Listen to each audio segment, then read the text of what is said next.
Hello everybody, it is Matt Bisek once again for your OTA March update, and I'm just going to dive right in because these videos have been getting way too long. First and foremost, I just want to mention that our first ever transfer scholarship deadline, so students that are transferring from a 2-year to 4-year institution that are a current TRIO student, is open. So we have the deadline set for April 12th. We are asking that the community college TRIO programs kind of self-select who's applying. We have a limit of 5 students per TRIO grant that can apply for these funds. So there's a checklist that's involved in some application questions similar to the last mile. So if you can help us in advertising these, we would love to get those students supported as they are transferring to 4-year institutions. I also want to say that our last mile, we're kind of between stuff. I don't have a due dates yet for the summer application and the CIEE Summer Abroad Scholarships. Just to report out, we had over 30 of our pre-college students receive scholarship funds from CIEE. That's almost like $200,000 in scholarships that they received. So that's wonderful. Our pool of $10,000 can only be stretched to pay for about 6 of those students' flights. So those students have been notified. The hope is for the rest of those students, unfortunately, who were not selected, that perhaps they can still scrap together enough funding to be able to go on this opportunity, but they'll need to be able to fund that out of their own pocket. So if anybody has questions or you have specific students who received a scholarship and they're just kind of unsure about what to do next, please don't hesitate to reach out and I can help you navigate or communicate with CIEE through that process. I do also want to just mention that our next deadline for the fund that's available for college students who are doing abroad opportunities is the end of April. So the student just has to complete our simple little checklist, and it's a random drawing once a quarter for $1,500 scholarships to help support those students as well. So April 30th is the next deadline for the college study abroad scholarships. I will put links in the email, but we still have our incentive program open to try to get student testimony, alumni testimony. Again, we're trying to just get people telling their stories in just short little clips that you can just record on a phone and upload to our drive. We have a Google form for that. So both staff and students are eligible to receive gift cards for those for people who submit and are selected. And then likewise, we still have our student referral incentive available through the end of March. So if you, however you as the staff want to determine what is eligible, but if you have a student who helps bring in applications in your recruiting efforts, they can be eligible for a $1,000 prize for helping you along. So end of March is the due date for that. And again, just kind of it's going to be a random draw. There's nothing stopping a student from being entered multiple times though. If they are bringing in multiple students, they can submit more, and that's just kind of like extra raffle tickets for their efforts.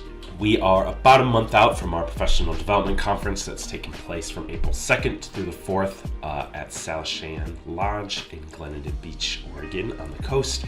And it is past the early bird, but you can still register if you want to book hotels.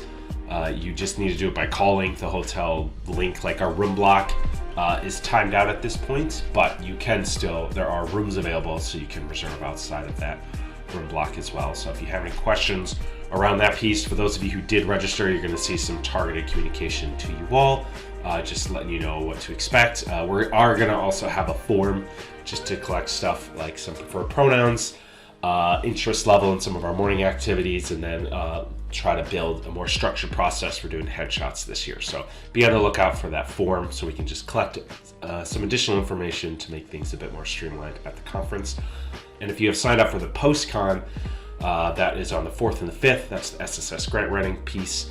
Lunch is going to be provided on both days, and OTA is covering the hotel cost for the night of the 4th. So I am sending the resorts a master list that will be able to pay. So once again, what we are asking is that you make your hotel reservations on your own, and just know that you won't be charged for the night of the 4th for participating. So if you have any questions at all about that, we'll probably send some communications to those attending that workshop beforehand, just to what to expect, or if you need to bring anything prepared to get the most out of it. But we are excited to be only a month away from that now. Next, the Student Leadership Conference, the one that's happening down in Ashland.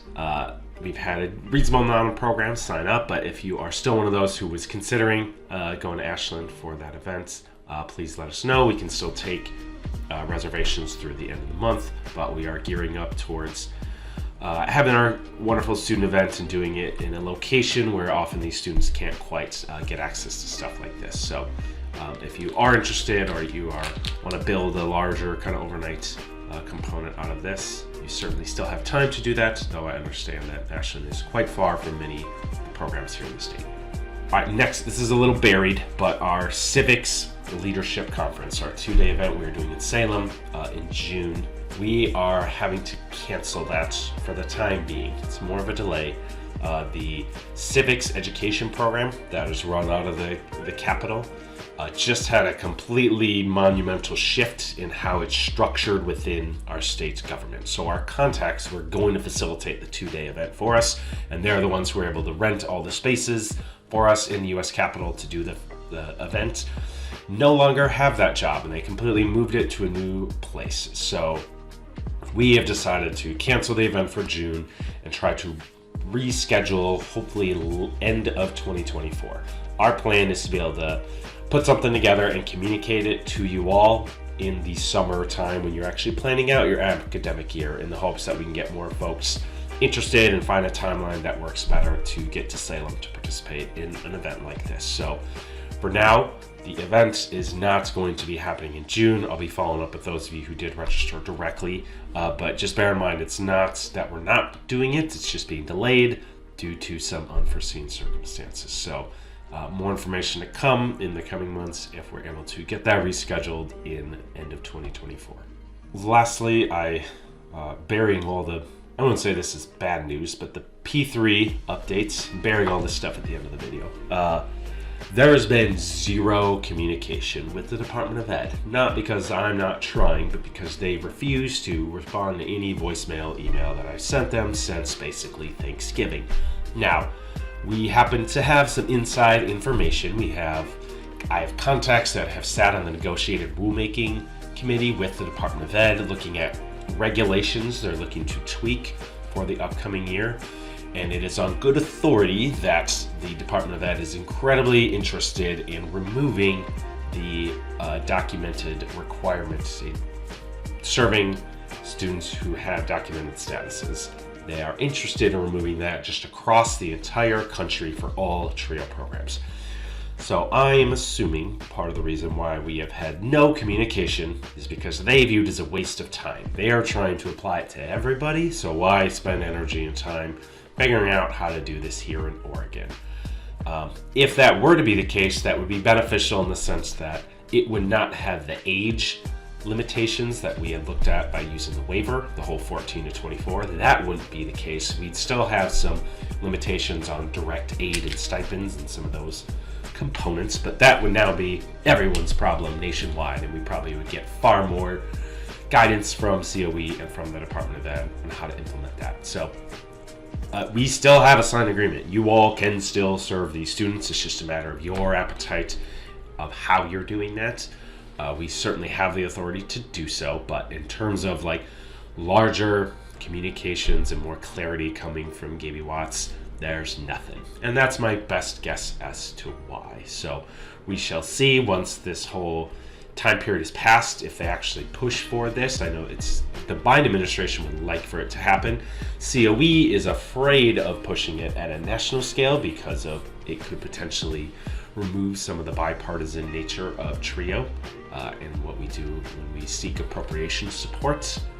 So there is some fear factors there, but COE is very much on top of that and is trying to communicate as much as they can. But this is ultimately a Secretary Cardona and a Biden administration thing. So we're just in wait and see period. And I very much apologize that this process has been like almost 2 years. This all started like almost 2 years ago applying for this, and it's crazy that the communication's so slow, but maybe I shouldn't be surprised because it is our government entities and I've learned they move very slow. So I don't have any further updates for right now. We're getting into the busy season. Our policy seminar going to DC, it's coming up. We have our conference, the state's student conference at the end of April. So lots of stuff happening, lots of deadlines coming up, and everyone's still working on FAFSA stuff. So best of luck to you all as we're in just the back end of the academic year. I hope everyone's still doing really well, and I'm really looking forward to seeing everyone who is able to come to the conference in about a month. So with that, thank you for watching, and I hope you have a wonderful day. Take care.